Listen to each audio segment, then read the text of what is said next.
मित्रांनो नमस्कार.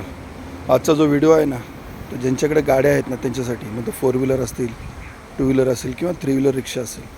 मी तुम्हाला सर्वांना एकच सांगतो का आपल्यामुळं लोकांना त्रास होणार नाही अशी पार्किंग करा. कारण का ना पार्किंगवरून छोट्या छोट्या गोष्टीवरून आजकाल वाद होत आहेत आणि मोठमोठे वाद होत आहेत.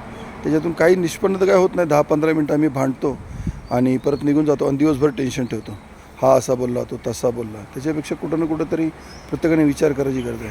रिक्षावाल्यांनीसुद्धा त्यांचे पॅसेंजर गाडीत बसवताना कमीत कमी बाजूला घ्या आणि लोकांना रिक्षामध्ये बसवा. तसेच 2 व्हीलर आणि 4 व्हीलरवाल्यांनी पण पार्किंग करताना दुसऱ्याला त्रास होणार नाही याची काळजी घेतली पाहिजे.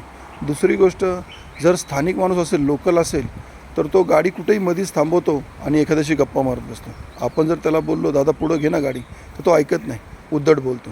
पण तेच आपल्या ठिकाणी जर एखादा पोलीस असेल, नगरसेवक असतील, सरपंच असेल, गावचा पाटील असेल किंवा एखादा डॉन असेल, मात्र त्याला जर यांनी बघितलं तर लगेच गाडी पुढं घेणार, दादा सॉरी, भाऊ सॉरी.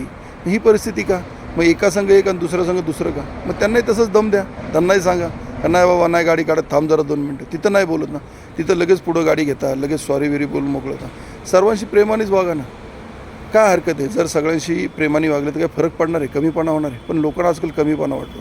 म्हणून मी तुम्हाला एवढं सगळ्यांना सांगेन का प्रत्येकाशी बोलताना त्यांना मान सन्मान द्या. तुम्हाला आपोआप मान सन्मान मिळेल.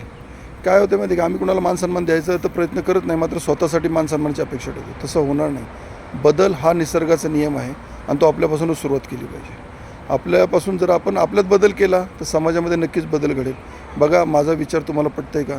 धन्यवाद. जय हिंद, जय महाराष्ट्र.